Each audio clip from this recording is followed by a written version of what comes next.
Hello there, welcome to episode 3 of the My Hardcore series. This is a series where I take a hardcore Ironman in free-to-play and in quotation marks complete free-to-play, and then I am allowed membership and begin that journey. So to start this episode, I have done some things away from recording. That is 19 runecrafting and 18 ranged, as well as 40 mining, which I just got whilst mining 1000 rune essence. So the only reason I've done that is because no one wants to see me runecraft and no one wants to see me range cows.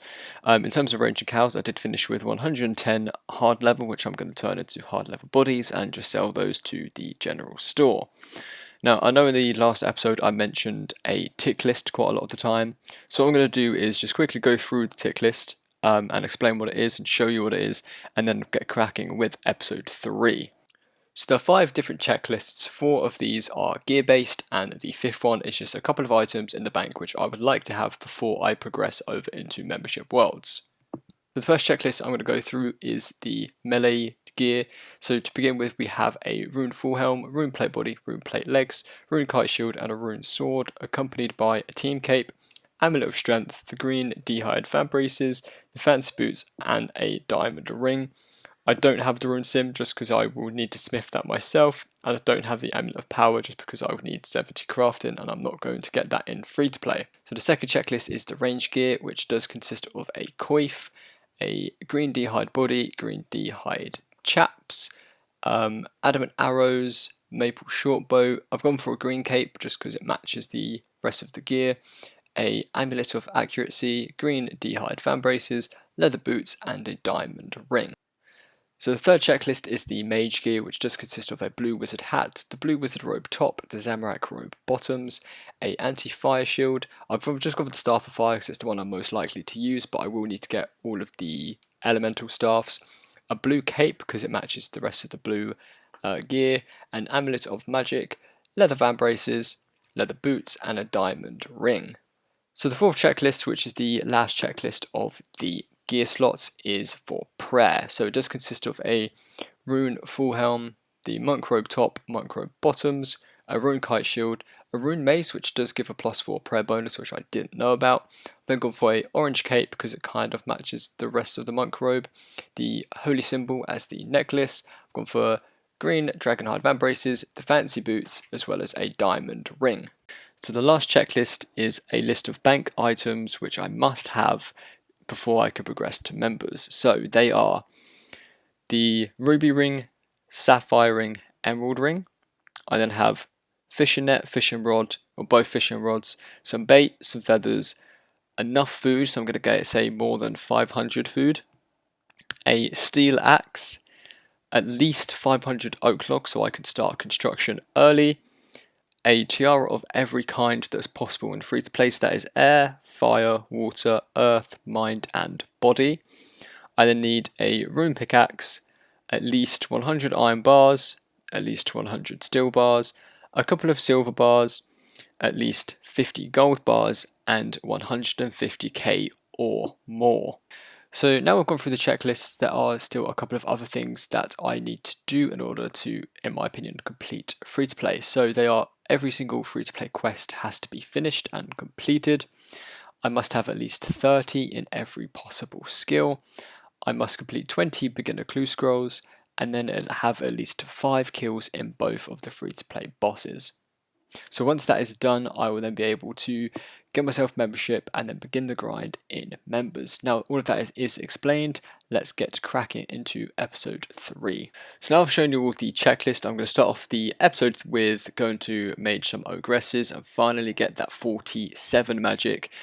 I say 47 because I can +2 boost in free to play with the wizard mind bomb. And I'm going to do that and then enchant the ruby ring and then start the iron mining and iron smithing grind. So there's 47 magic, so I'm going to go and get the wizard mind bomb to then enchant the ruby ring, but once I finish this kill. So here I am at the whatever pub it is in Valador. I have my wizard mind bomb. I'm by the bar about to get pissed. Early session in the game. I'm going to drink this, enchant the ruby ring, and then get back to my actual job whilst doing some iron mining and iron smelting. So, let's drink. I am a little bit laggy, so this might take. Hello. Thank you. Nice little enchant. What? Wait, are you saying you can't? Is that actually genuinely? Is that a member? Don't start that. Did I oversight that? Have I been doing this the whole time? Aiming for this and I can't do it. Okay, so I've arrived at the Grand Exchange, probably one of the only times I'd ever come here, to be honest. But I believe if I just use the ruby ring on him, you can do that for me? Yes, perfect. Okay, so I do in a way feel like I've wasted quite a lot of time on the magic, but it's very good for transportation in free to play because the whole stamina agility thing is an absolute pain. As well as the combat stuff, it's going to be very useful for some quests which I probably won't use any attack, strength, defense, or melee for, shall I say. For example, Dragon Slayer at the end, the magic will be very, very helpful. Just as well as getting boss fights, you know, the 2 free-to-play boss fights I do need to do. So it's not exactly time wasted, but overall I could have done this such a long time ago. Right, so slight change of scene. I walked past the gem trader shop and saw that they had cheap sapphire and emeralds, and I do need some extra money. I'm still halfway through the iron stuff, but I'm quite lucky that I have got some worlds that have the 25 GP sapphire and the 50 GP emerald. So I'm going to make the most of this and buy as many of these as I can. I have already done one inventory of the the cut stuff as well. So that was about 6 to 8k already gone in. So I'm just going to buy as many of these emeralds as I can left. That I've got GP4.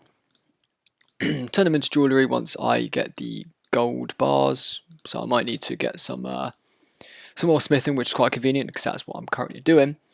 And if I can sell them to the jewellery store, I will. Of course, I've got the issue if I can't sell to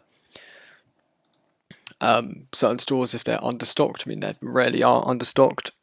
So I should be able to sell them there and earn quite a lot of GP back, I hope.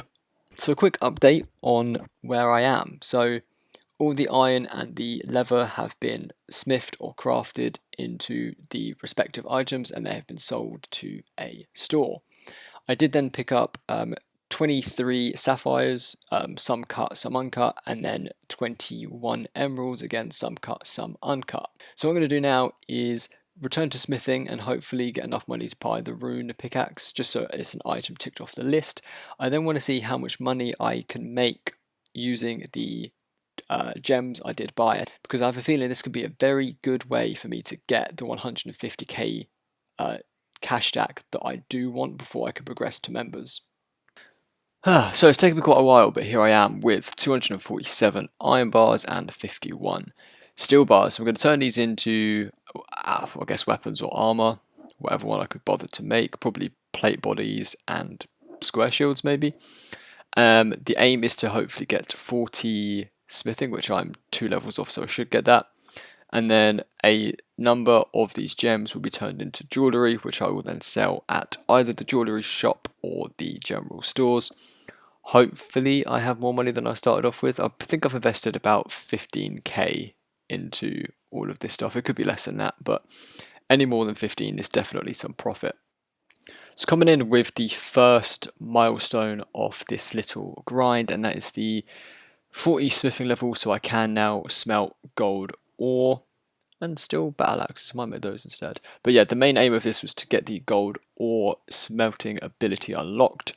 Just then I can make the jewellery and sell those. So I'll probably catch you all once I have sold everything.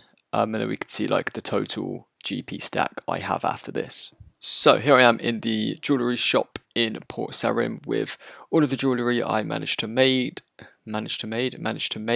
with the gems I brought for either 25 or 50 GP, depending on whether they are sapphire or emerald. Afterwards, I do then have some steel battle axes and some iron plate bodies to sell. So what I'm going to do is sell them all, come back to you all when I have the cash stack. I would hope for around 45 to 50k, maybe, I don't know. But let's get world hopping and selling, and probably take about 3 hours to do this, but GP is important.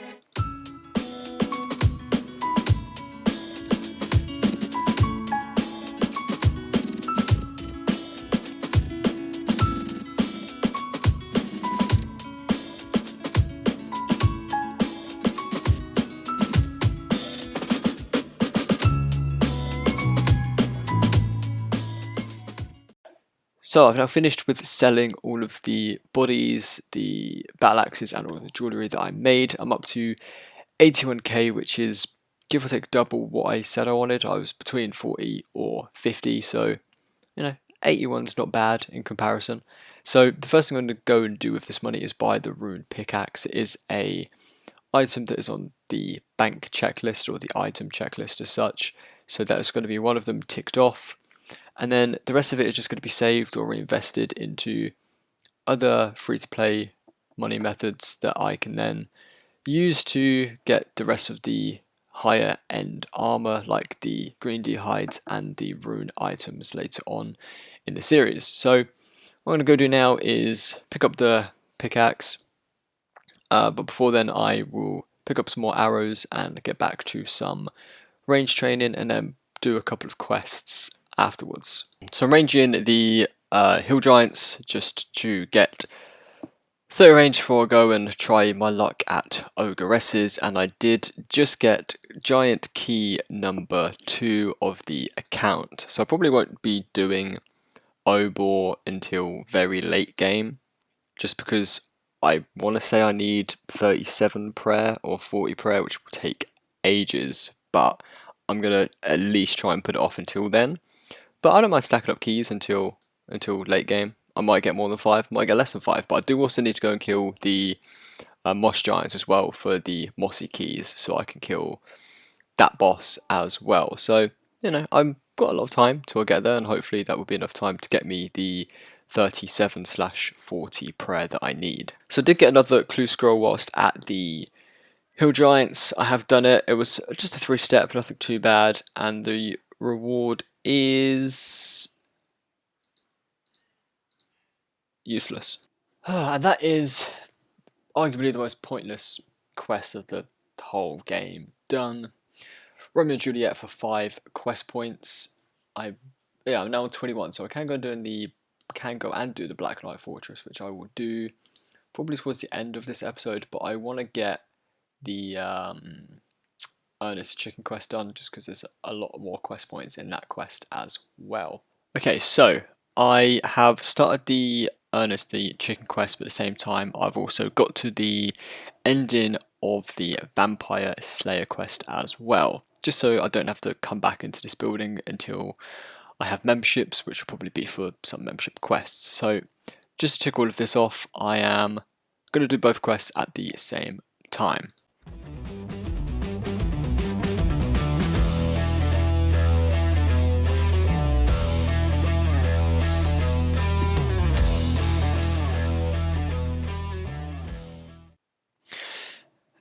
And that is the Vampire Slayer quest done. It's gone off my screen, which is annoying. But you do get 4,000 attack XP, which has put me up to 23 attack and 300 XP off 24. So I can now wield Mithril. So I forgot to turn the recorder on, but that is Earnest the Chicken quest done. I did get 300 coins and another 4 quest points, which is leaving me on 28 at the moment. Okay, so as the X marks the spot quest done, 1 quest point, an antique lamp, which I believe is 200 XP, 200 coins, and another beginner clue scroll. So I'm going to put the okay, I will see you in membership pod, mate. So I'm going to put the antique lamp in prayer, as I do with, it's 300. Oh, decent. Does that give me a level? No. So I'm probably going to do this clue scroll and then finish off episode 3. So let's hope I get something relatively decent. Okay, so that's the clue scroll from the quest X marks the spot done. So once I open this and see what absolute rubbish things I get, I'm then going to end episode 3. So yeah, that's the end of episode 3. If you did enjoy, please do leave a like, a comment, and subscribe. And if you haven't seen the rest of the episodes, please do go and check those out.